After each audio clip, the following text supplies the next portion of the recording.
Hey there, it's Diane Forster, and welcome to I Have Today, the show that inspires, educates, and empowers you through life's transitions. And each week on this show, we talk about amazing topics relative to your life. No matter where you are, we all go through transitions, and it's not what happens to us, it's how we process that and move on with our lives. And sometimes it's just me on the show, but today I have a very special guest that I am so excited to talk to. You are going to love this man. You're going to love our conversation. So let me introduce you to Danny Levin. Hey, Danny, how are you? Hey, Diane, how are you? So nice to see you. So nice to see you. I am so excited about this show. We could go off on a million topics. I know I'm going to have you on the show again. I could tell already just based on our pre-show conversation. So I'm excited to get into this. And what I want you all to hear out there is what our topic is going to be today, because it's going to be really interesting and introspective for you, and really on an extraordinary opportunity to take a look within and look at yourself and how you are living.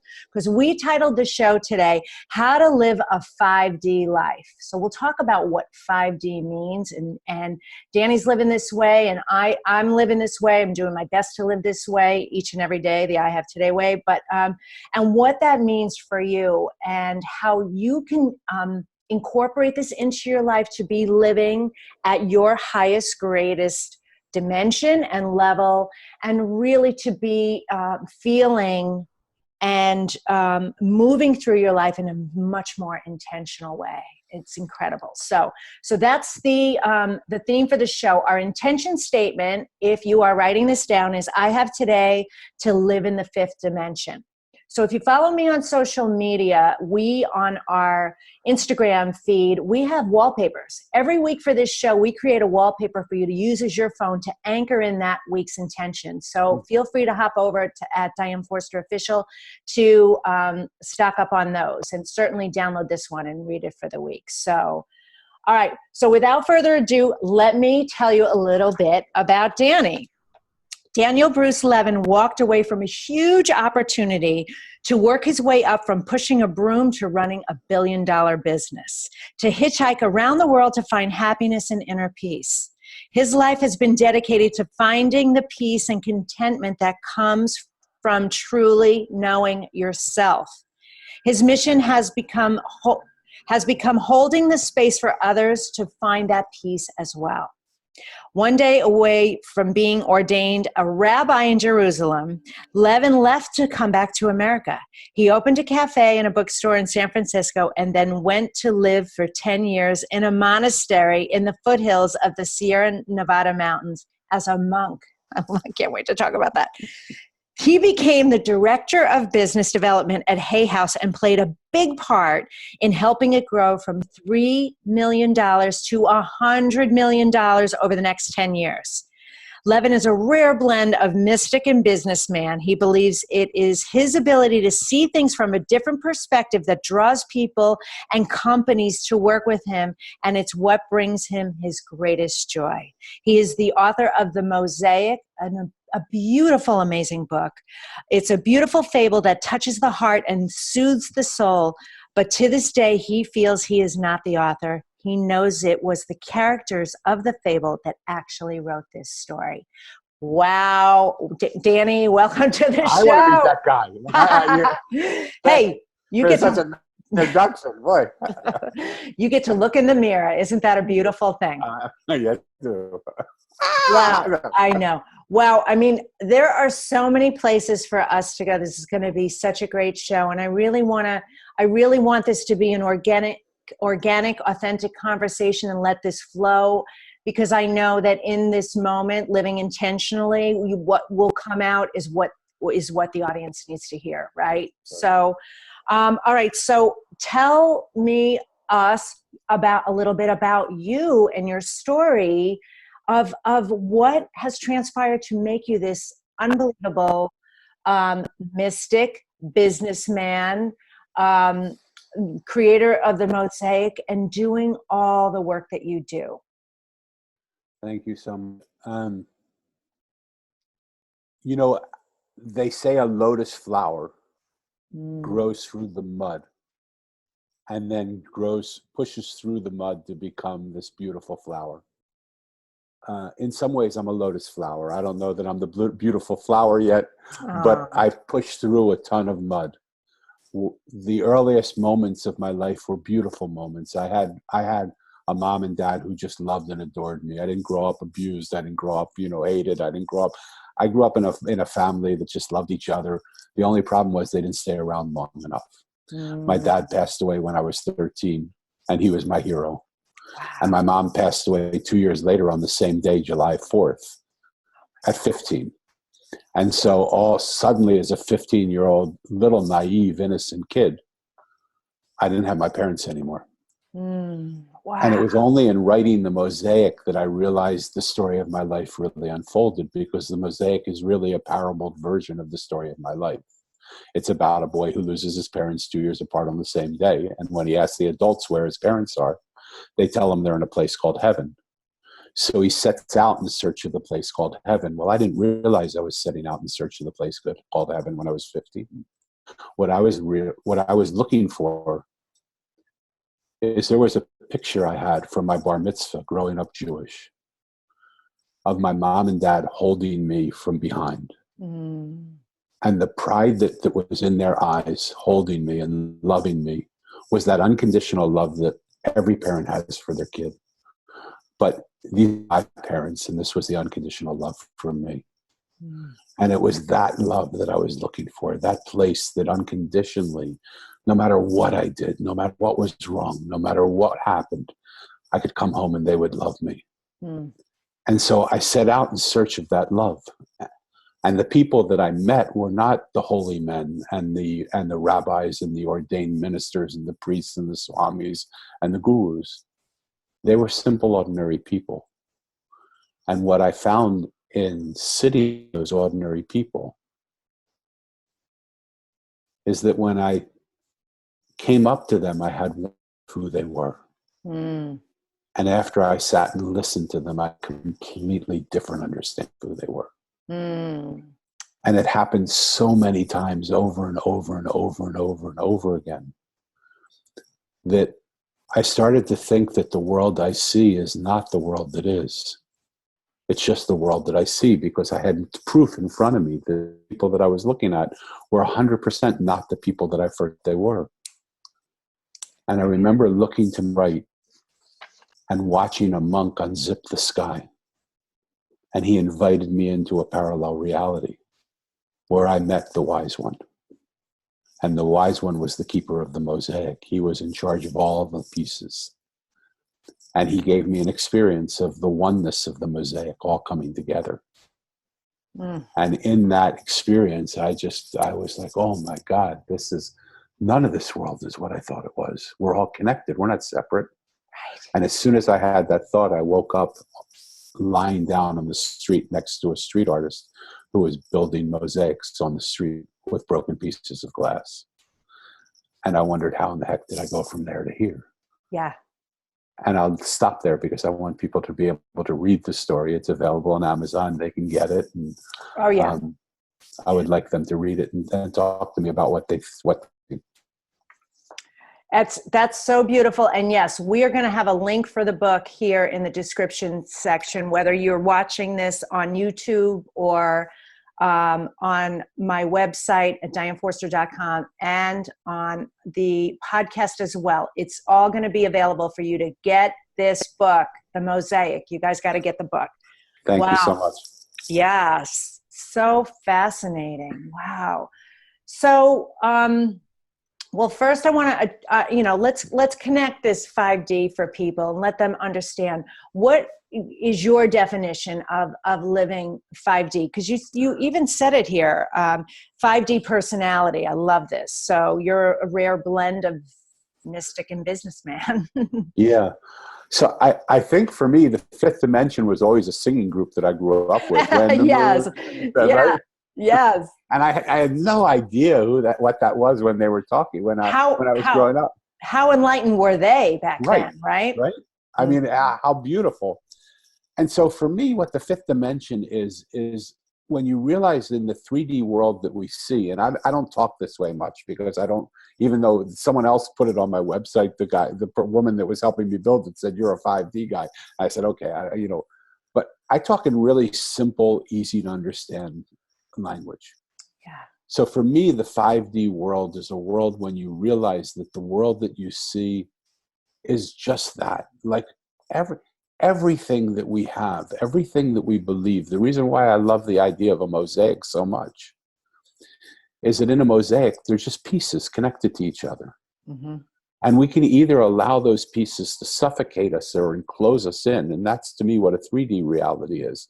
When the pieces around us surround us and we think that that's our world. We're limited by what we see around us. The 5D world says, no, those aren't pieces that are walls that separate you. Those are connecting pieces. And on the other side of another piece is a whole nother world of realities. Like if you're looking for a soulmate, you're one connection away from that person.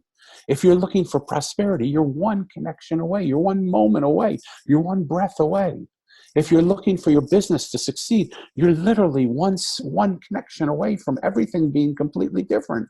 Yeah. And in this day and age, right now, where we're living in, I have today, this moment, and I know you want to keep this, for all time, but we're experiencing a moment that we'll never, ever forget. This is the coronavirus moment. Right. And who would have known 3 weeks ago that today the whole world would have been shut down? Yeah. The whole world is on pause. We are one moment away from something that we never even realized happening.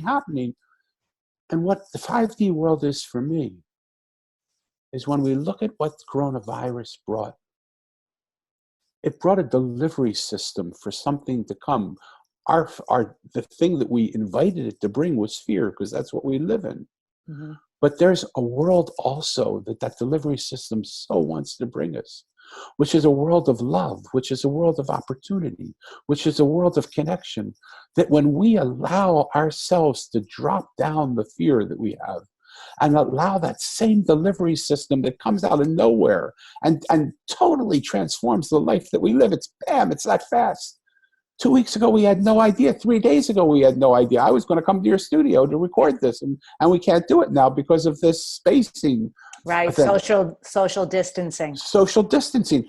But what it's symbolic to me of is how in any moment, the whole world can change for us. And we can either have it change in a beautiful way, which is that love transforms us and takes over everything that we do.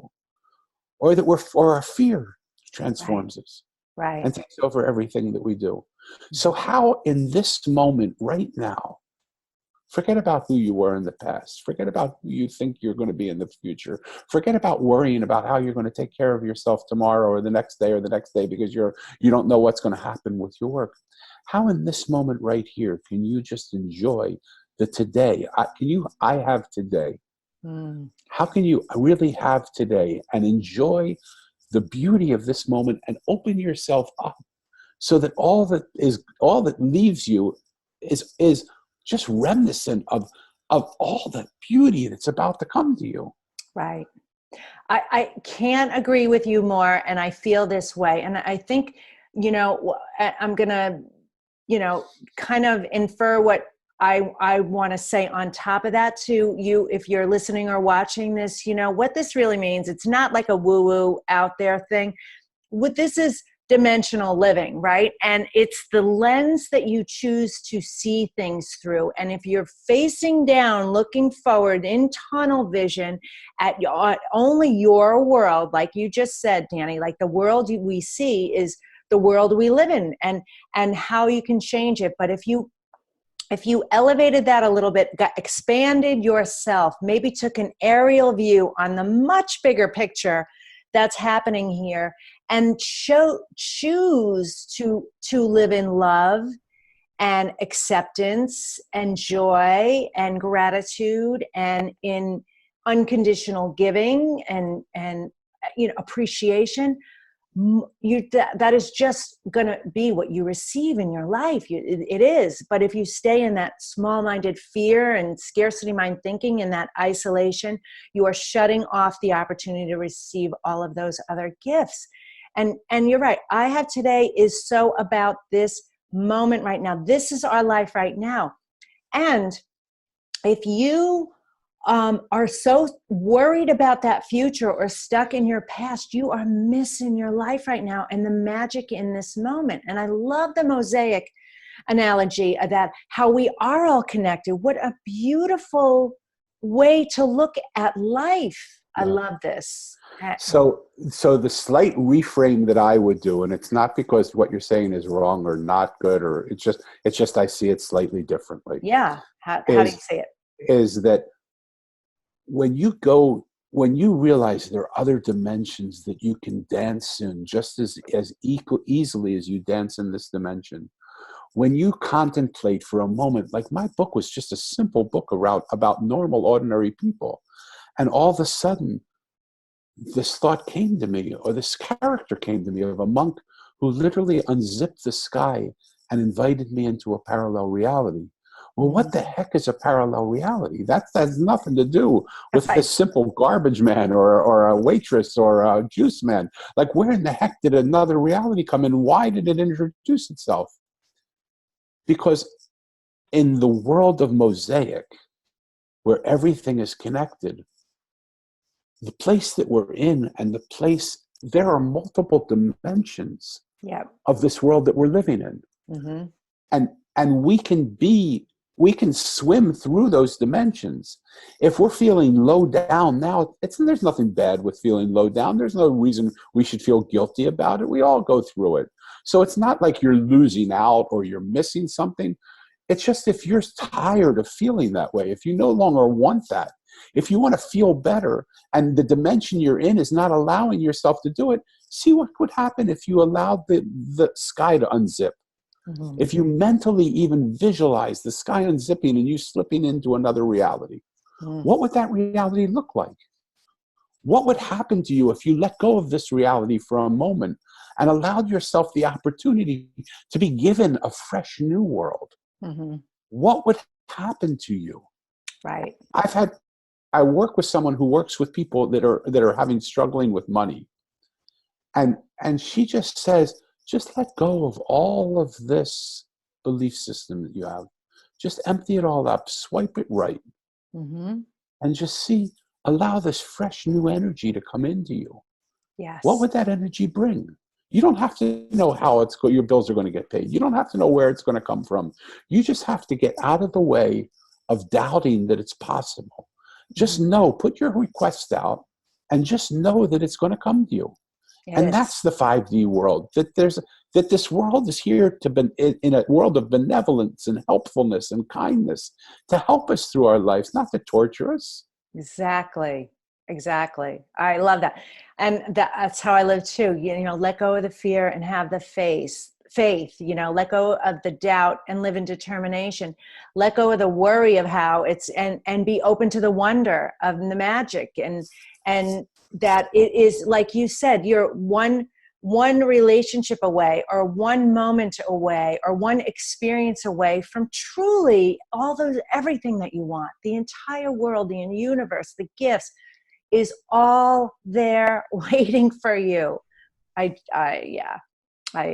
love this. So when we have that philosophy, what it allows us to do is it allows us to look at the interactions we're having. This interaction right here.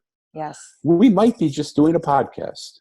Right. But there might be something else that's happening that's been waiting for us to find each other forever. That when we're open to the possibility that we don't just get off the phone and we open up the possibility that something more could be wanting to happen through that we invite those in. And if we walk into a wall, so we walk into a wall. We just turn around and walk out and walk into the next open door. Right. Right? Right. That's the way life becomes so exciting. But if we sit with like coronavirus and think, oh my God, how will I ever do it? Because I'm unemployed now. I won't be able to go back. My job is closed. I can't even go out and meet people. I can't speak to people. I can't go out. How will it ever happen? You'll sit and worry, because that's the world you'll create for yourself. Yes. And if that's the world you want, go for it. Like, there's nothing wrong with that world. Right? You can have that world. We are incredible manifestors. Yes. We just manifest our fear. What I want to do is invite people to manifest from a place of love. What I want to do is manifest from a place of inside you, the center of who you are, knowing that you're fully you're fully able to walk through this because you're not the one walking. There's a power walking through you. There is. There is. I better get off my pulpit. No, I love it. I mean, God, I could have this conversation all day. I love every bit of this. Okay, so you made this big decision. All right, so impressive, the work that you do and have done, you know, what you did for Hay House. And I love, you know, we are definitely going to have a conversation about that. Good. But what was the deciding factor for you that made you, you know, make this pivot and this reinvention? I know it's the story, but was there a deciding moment? Yeah, I think. Huh. You're getting a download. I can hear you thinking. Yeah. Well, it's really interesting because I sit with it and I think, like, what was the pivotal moment? The pivotal moment was that I wasn't happy, and the pain of losing my mom and dad made me on this quest to find people that were happy and to follow people that were happy. Yeah. And I didn't see many people that were happy. I remember having a conversation, like when I moved out, when my parents passed away, my aunt and uncle took me in. They lived in a different state. So I went into a completely different life. I went from a lower middle class to an upper elite class. And my uncle said to me, we're going to start you pushing a broom, but in 5 years, 10 years, I will mentor you and you will be sitting in my seat and I will watch over you and I'll make sure you succeed and I'll make sure everything happens. And I remember saying, that's so kind of you. I mean, how generous and kind of you. And you have such amazing insight to be able to see that. You've only seen me for 3 months. You didn't know me before this. Yes. But I'm just a kid. I don't know you, so I don't have that same insight. I want to watch you for a year and see what happens. And over the course of a year, I watched him. And he said, I want an answer then in a year of if you'll do it or not. And I said, I'm more than happy to provide that answer to you. Let me just see what I'm walking into to see if I even want it. And yes. He said, you know that 99.9999, say 9 until you drop dead, % of the people, if I would have given them that opportunity, they would have said, where's the broom? Let me start right now. Right. And I said, of course they would. But I'm not that person. Right. Unfortunately, I'm that point, say until you drop dead and say 1, right as you're leaving your breath. And he said, and that's part of the reason why I love you. That's part of the reason why I'm offering it, because you're not driven by this. I want to see what you feel when you feel it. And I remember just watching his life, and he had a beautiful life. There's nothing they were doing wrong. Right.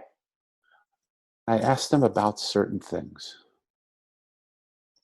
His answer didn't reflect the happiness that I was looking for. And I looked at him and I said, I know I'm going to hurt you. And I know the opportunity that you've given me, people would find their heaven in.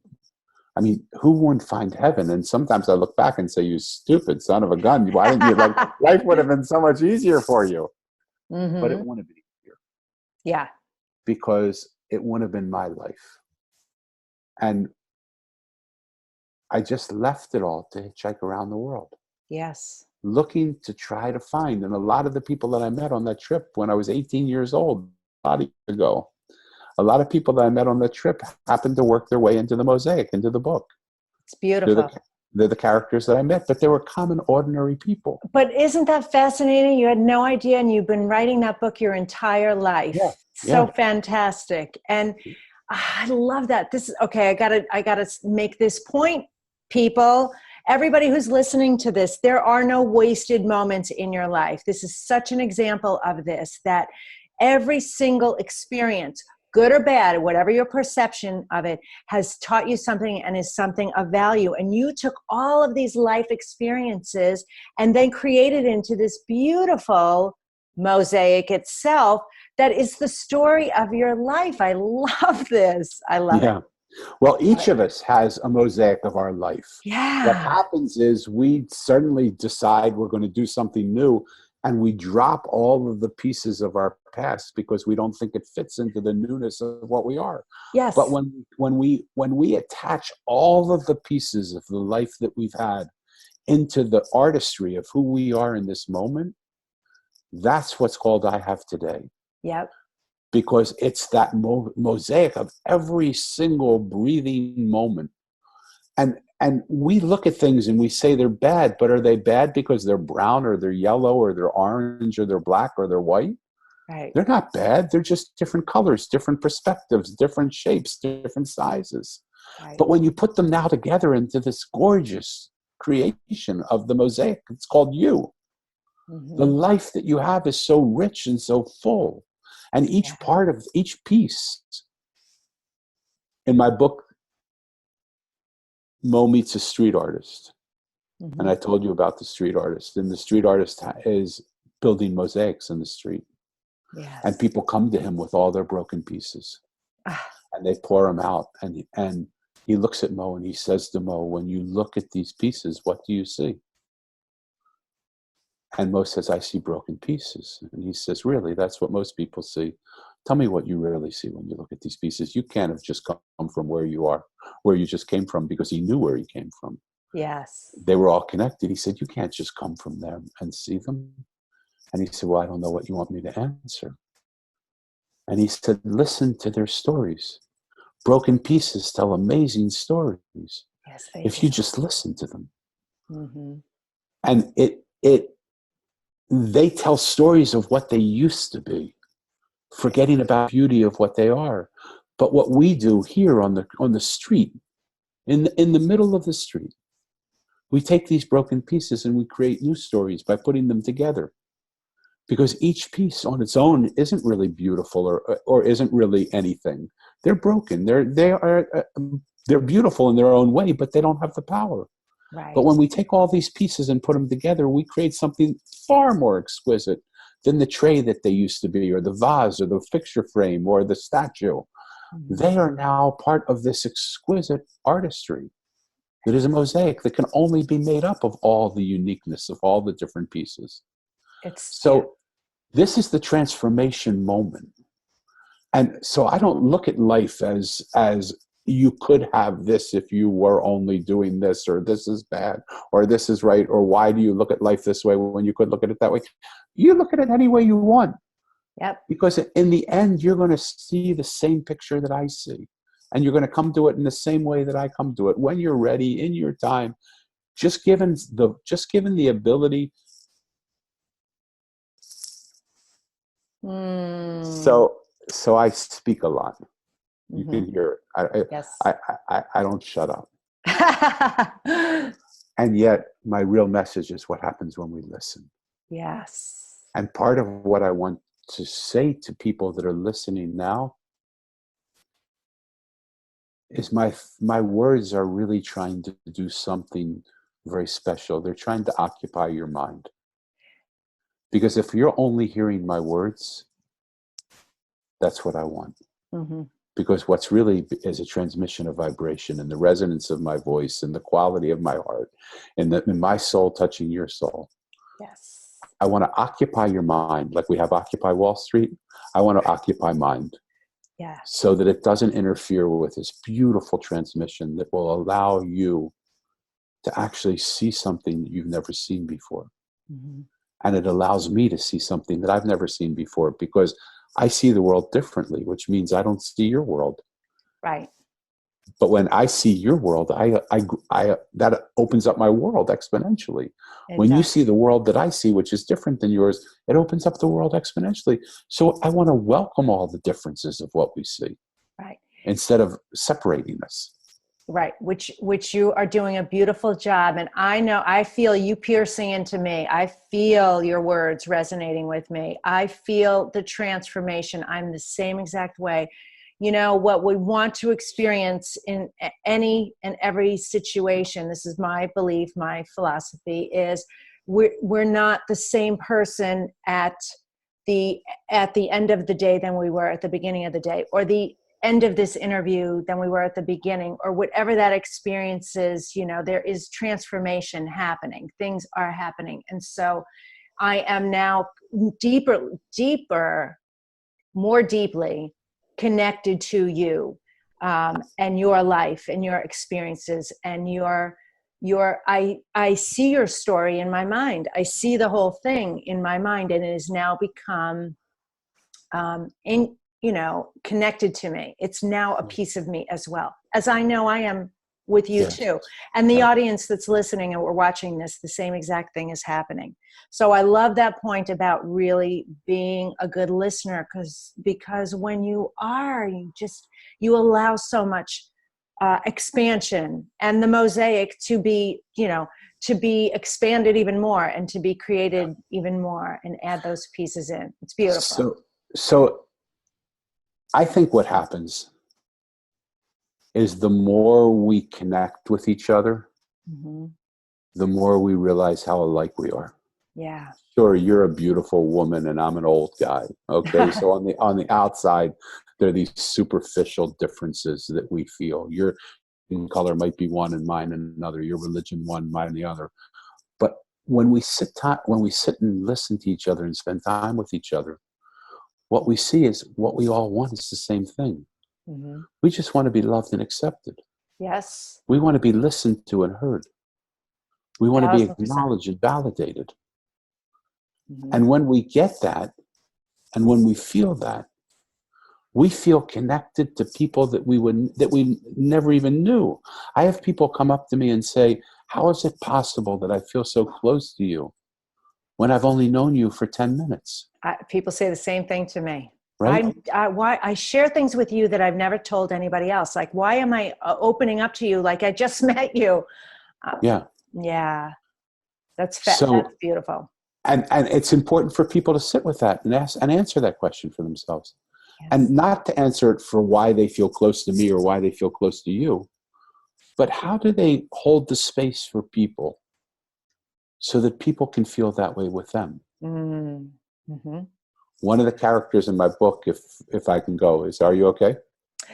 Yeah, we got about 2 minutes for that, and then I've got a final question for you. So yeah, please do. Okay. Share. One of the characters in my book is the Trashman. I grew up always wanting to be a Trashman. When I was 4 years old, I would sit outside and I would wait for the Trashman to come. And my mom said, "Danny, you've tested with a genius IQ. You can't decide you're going to be a Trashman." But I love the Trashman. Yeah. And in those days, the Trashman rode on the back of the truck, and they picked up the cans and they threw the cans into the back of the truck, and it was just exciting to me. And the truck grinded up and then drove it away. And after sitting there 6 months and having the same Trashman come by, they asked one day if I wanted to ride the truck with them. And I said, "Of course." And I ran on the truck. My mom said, "Where are you going? What are you doing?" "I'm going to call the police." I said, "Mom, don't worry. This is what I want to be." Not the profession you would want your child to be. Right. But I realized now, when I look back, I'm a Trashman. I hold this receptacle for people to put into it all the things that trouble them, all the things that hurt them, all the things that bring them pain. Yes. And I hold space for them to empty themselves into that receptacle so that they can have just a moment where they're free of all that, where they don't have to carry those burdens. Right. Where they can experience what their life is like when they are free of all that garbage. Yeah. And if they want, I'll drive it away. If they don't, we'll keep it in the receptacle. I come back every week. I can take it next week. Right? It's great. That's great. I love it. Oh, well, it's such a pleasure having you on the show. But I need to ask you, I ask everybody this, and I'm feeling I already know the answer, but I want to hear from you anyway. How do you live the I have today way, which is intentionally in the present moment? So this is so important. Not because it's what I do, but it will revolutionize your life if you do this. Living in the moment means that we let go of everything that we're carrying with us into this moment. They tell a story about a boy who comes to the Zen teacher to learn Zen, and I'm sure your people have heard this story. And the teacher says, "Before we teach Zen, I want to have a cup of tea with you." And he pours the tea into the cup. and the tea overflows the cup and goes onto the saucer and goes over the saucer onto the floor. And the boy holding the cup says, "Sir, can't you see you're pouring into a cup that's already full and it's all going onto the floor?" And the teacher looks at the boy and he says, "That's exactly right. So that's how you've come to me. You've come to me full to the brim. And you want me to teach you something. I can't teach you something. Everything I teach you is going to go onto the floor. So go home for a little while, empty your cup, so that you can allow what I've put in to go into your cup and stay there." We need to empty our cup, especially in this moment of coronavirus, especially in moments when we feel fear. We need to just allow ourselves to let go of everything that we feel to make space for this fresh new energy, which is this moment, to come into our life and literally transform us. Yeah. That's what happens when we connect to this moment. We let go of all the past. We let go of all thoughts of the future, and we just become open to what this universe wants to give us. And we know that it's a kind, benevolent universe that will give us more than we could ever dream possible. So when we do that, life completely alters. Wow. Well, amen to that. I could not agree more. I'm so living that right now in this moment. It's just incredible. And I wish that for everybody else. I really do. Get to, heed Danny's words, listen to that. And all your words today. This show's been incredible. And I highly encourage everybody to please buy his book, The Mosaic. Again, we are going to have links for it on all the social media, our website, the YouTube channel, on the podcast, and read that book and follow his work. You're just extraordinary, Danny. I'm so grateful to have you on the show. And I know we're going to have further conversation. Thank you so much. For anybody who's interested and doesn't think they know how to let go, I would be happy if they email me through you or through me directly to send them the Trashman meditation that I created. Okay. So can they go, what's your website? My website is either danielbrucelevin.com or themosaiconline.com. And I'll give you those links so that you have them if you don't know. We'll have them there. And I'm sorry, if it's Levin, I was saying Levin. So it's That's Levin. okay. That's all right. Sorry. I apologize for that. I haven't become Levin. I don't believe I've risen to my potential. So I'm still under. I love that. All right. Well, I want to make an offer for you as well. And you touched on this, and this is such an important cause for me as well. You talked about how many people are unhappy. And I created something that's called the happiness formula because I know how many people are unhappy. I've surveyed them, and anywhere between 70 and 90% of the people are saying they're unhappy.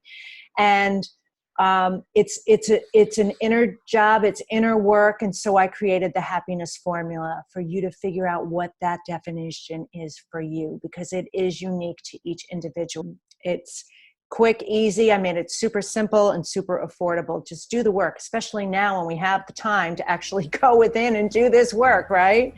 So you can find out more about that. And please, if you don't mind, please subscribe to this channel. It would mean the world to me if you would also rate and review it. And if you found value in this, please don't keep it a secret. Share it with a friend who might be in need of this information. So that's how we spread this and spread the mosaic. So that's it for this week's episode of I Have Today. We'll see you next time. Take care. Bye-bye.